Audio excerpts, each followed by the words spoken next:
বিসমিল্লাহির রহমানির রহিম। আসসালামু আলাইকুম প্রিয় ভাই বোনেরা। বাবার বাড়ির নতুন আরেকটি ভিডিও নিয়ে আপনাদের সামনে হাজির হলাম। আশা রাখছি ভিডিওটি আপনাদের ভালো লাগবে। ভিডিওর শুরুতে আমার ভাই বোনদের একটা রিকোয়েস্ট করে নিচ্ছি, প্লিজ ভিডিওটিতে একটি লাইক দিয়ে ভিডিওটি কন্টিনিউ করবেন। আমার এরকম সাদামাটা লাইফস্টাইল ব্লগ দেখতে চাইলে আমার চ্যানেলটিকে সাবস্ক্রাইব করে রাখতে পারেন। আর আমিও আপনাদের পরিবারের পাশে আছি। আপনারাও আমার পরিবারের পাশে থাকবেন আশা রাখছি। এটা ছিল আমার মামার বাড়ি থেকে দাওয়াত খেয়ে আসার পরের দিনের সকালবেলা। তো সকালবেলা আমাদের বাড়ির সামনের কিছু অংশ আপনাদের সাথে শেয়ার করলাম। আর এদিকে আমার ভাবি নাস্তা রান্না করেছে, মিষ্টি কুমড়া ভাজি করেছে, তারপর আলু বেগুন দিয়ে চিংড়ি মাছ ভুনা করেছে। এখানে আছে বেগুন ভর্তা। তো রাতের বেলা কি রান্না করবে সকালে নাস্তার জন্য ভাবি আমাকে রাতের বেলায় বলে দিয়েছিল। তো আমি বলেছিলাম এগুলা করতে। তো আজকে সকালে আমি কোনো সাহায্য করতে পারিনি ভাবিকে। যেহেতু কালকে ঘোরাঘুরি হয়েছে, রিক্সা জার্নি হয়েছে, আমার প্রচুর কোমর ব্যথা ছিল। আমি সকালবেলা অনেকক্ষণ ঘুমিয়েছি, একদম নাস্তা রান্নার পরে উঠেছি। আর এই যে আমার আব্বা বাজার পাঠিয়েছে আমার পছন্দের সজনে ডাঁটা, তারপর সজনে ডাঁটার সাথে আরো অনেক সবজি আছে। আর এখানে ফার্মের মুরগি ও কাসকি মাছ। তো বাজার আনার পরে ভাবি কাসকি মাছ পরিষ্কার করে নিতেছে, আর এখানে ফ্রিজ থেকে নামানো হয়েছে, তাই এবার আব্বুর জন্য একটা দেশি মুরগি আর গরুর গোস্ত। গরুর গোস্তটা প্রায় ভিজে এসেছে, ঘুম থেকে উঠেই হয়তো ভাবি এগুলো ভিজিয়ে রেখেছিল। আর ভাবি আমাদেরকে আজকে দই বানিয়ে খাওয়াবে। তো দই বানানোর জন্য ভাবি এখানে দুধও ভিজিয়ে নিয়েছে। এই দুধগুলো আমার আব্বা বাজার থেকে কিনে এনেছিল। তো সকালে নাস্তা পর্ব শেষ।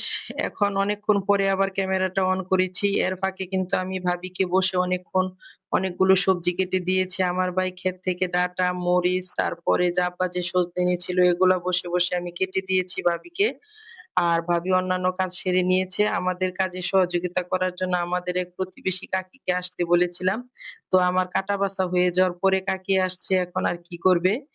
এইখানে আমাদের মেয়েরা গাছ থেকে কাঁঠালের মুচি পেড়ে মুচি ভর্তা বানিয়েছে। মুচি ভর্তার মধ্যে ধনিয়া পাতা, তেঁতুল, সামান্য কাঁচামরিচ, তারপর চিনি, লবণ ও কাসুন্দি দিয়ে ভর্তাটা মাখাচ্ছে। আর এই যে ভর্তা বানাচ্ছে ও কিন্তু হচ্ছে আমার ভাগ্নি। ওই যে গতকাল আমাদের সাথে আমাদের খালাতো বোনের ফ্যামিলিও ছিল। তো আমাদের এই ভাগ্নিকে আমাদের মেয়েরা যেতে দেয়নি, আমাদের সাথে নিয়ে আসছে। ওই ভর্তাটা বানিয়ে খাওয়াচ্ছে। ভর্তাটা কিন্তু খুবই সুস্বাদু হয়েছিল।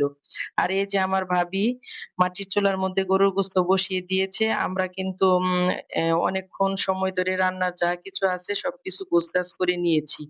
২ চুলার মধ্যে রান্না হচ্ছে। ভাবি লাকড়ির চুলার মধ্যে রান্না করছে, আর আমি বারান্দায় বসে গ্যাসের চুলার মধ্যে রান্না করছি। এখানে শুটকির তরকারি রান্না করব সজনে দিয়ে। তারপরে যে ক্ষেতের ডাঁটা, আলু কেটে নিয়েছি এগুলো আমি মাছ দিয়ে ঝোল করব। আর কাসকি মাছ চচ্চড়ি করব। আর রান্না শেষ করে এখানে আমি আমার আব্বার জন্য আখের গুড় দিয়ে আতপ চালের ক্ষীর রান্না করছি। আমার আব্বা এই ক্ষীরটা খেতে খুবই পছন্দ করে। আর আমার বড় ভাই শুধু আমাকে ফোন দিয়ে বলতেছে আব্বার কি খেতে মন চায় আব্বাকে তা যেন আমি বানিয়ে খাওয়াই। আর এখন হচ্ছে রাতের বেলা, দুপুরে খাওয়া-দাওয়ার আর কোনো অংশ আমি ভিডিও করতে পারিনি। আমাদের রান্না শেষ করার পরপরই কিন্তু প্রচুর ঝড় বৃষ্টি হয়েছিল আবারও। তো যে যার মতো খাওয়া-দাওয়া শেষ করে ঘুমিয়ে পড়েছিলাম। আমরা কিন্তু একটা লম্বা ঘুম দিয়েছি। এখন সন্ধ্যার পরে আমার ভাবি এই যে দইটা রেডি করতেছে। এই দই বানানোর দুধটা নিয়েও কিন্তু একটা কাহিনী হয়ে গেছে। সেটা হলো আব্বা যে গতকাল বাজার থেকে দুধ এনেছিল আপনাদের সাথে ১ম শেয়ার করেছিলাম। এই দুধটা কিন্তু জাল করার পরে দুধটা ফেটে গিয়েছে। এখন ভাবি তো চিন্তায় পড়ে গেছে জামাইকে দই বানিয়ে খাওয়াবে। তারপর চাচির গরু থেকে দুধ এনে ভাবি আবার দুধটা জাল করে দইয়ের জন্য রেডি করে নিয়েছে। আর ভাবি যখন দইয়ের জন্য দুধটা রেডি করতেছিল এই ভিডিওটুকু কিন্তু আমি করিনি। আমার মেয়ে ও আমার ভাগ্নি করে দিয়েছে। আমি তখন অন্য রুমে বিছানার মধ্যে শুয়েছিলাম। এই যে ভাবি কিছু ওয়ান টাইম এর গ্লাস ছিল এগুলোর মধ্যে দিয়েছে, আর কিছু শরবতের গ্লাসের মধ্যে দিয়েছে। আমরা যেহেতু এবার আর বেশি দিন থাকবো না, মাত্র ৩ দিনের সময় নিয়ে গিয়েছি। পরের দিন সকালবেলায় আমরা চলে যাবো। এজন্য তাড়াহুড়া করে আমাদেরকে কি খাওয়াবে না খাওয়াবে। আর এই তো এটা ছিল পরের দিনের সকালবেলা, আবার দইটা সুন্দর করে বসে গিয়েছে আর আমরা দই খেয়েও নিয়েছি। আর এই যে আমরা কিন্তু পরে বাসায়ও চলে আসছিলাম পরের দিন সকালবেলা নাস্তা খাওয়ার পরে। আর দেখেন আসার সময় কি নিয়ে আসছি, ভাবি কি দিয়ে দিয়েছে। তাই এবার আব্বুর জন্য দেশি বড় একটা মোরগ দিয়েছে। সেই সাথে তাই এবার আব্বু কালী বাউস মাছ খেতে পছন্দ করে ২ পোটলা বাউস মাছ দিয়েছে। তারপরে তো এখানে আমার চাচির গাভীর ৬ কেজি দুধ আছে। ঈদের সময় যে সেমাইগুলো কিনে রেখেছি, কিনা সেমাইগুলো খাওয়ার জন্য এই দুধগুলা লাগবে। আর ওইখানে তো দুধগুলা একেবারেই সস্তা, ৳৭০ কেজি মাত্র। আর আমাদের এখানে ৳১০০ কেজি। আর এই যে লাউর মাচা থেকে আমি একদম কচি, কচি কিছু লাউ শাক এনেছি।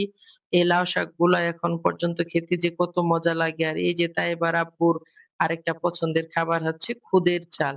এটা ছিল মানে পোলার চাউলের খুদ। আর এই যে আমার ভাইয়ের গাছের কামরাঙ্গা মরিচ। এই মরিচকে আমরা অনেকে অনেকভাবে ডাকে। কেউ ডাকে কামরাঙ্গা মরিচ, কেউ ডাকে আবার নাগা মরিচ, কেউ ডাকে আবার আম ঝালমরিচ।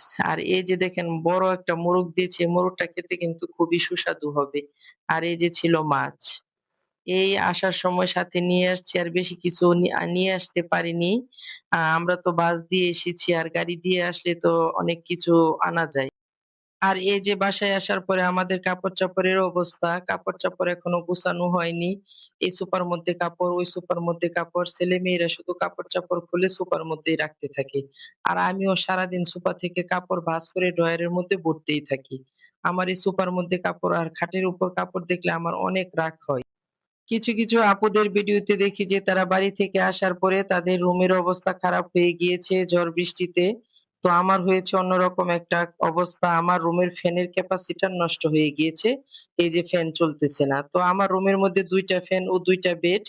তো ওরা একটা বেডের থেকে একটা তোশক নামিয়ে নিচে বিছনা করে নিয়েছে। এই যে ডালাই বিছনা, এই বিছনা বরাবর মাথার উপরে একটা ফ্যান আছে। আমরা কিন্তু ৪-৫ দিন এই ডালাই বিছনার মধ্যেই ঘুমিয়েছিলাম। যেহেতু এখন ঈদের সময় মিস্ত্রিও পাওয়া যাচ্ছিল না। তারপরে ফ্যান ঠিক করা হয়েছিল। আর এই যে সন্ধ্যার Hello পর friend, এখানে কিন্তু ৩ টা প্লেট আজকের নাস্তার এখানে ভিডিওতে আমার হচ্ছে ভাস্তিও এসেছে আমাদের সাথে বেড়াতে।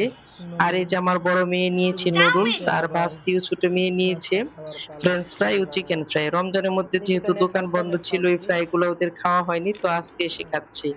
আজকের মতো ভিডিও থেকে বিদায় নিচ্ছি। আল্লাহ হাফেজ।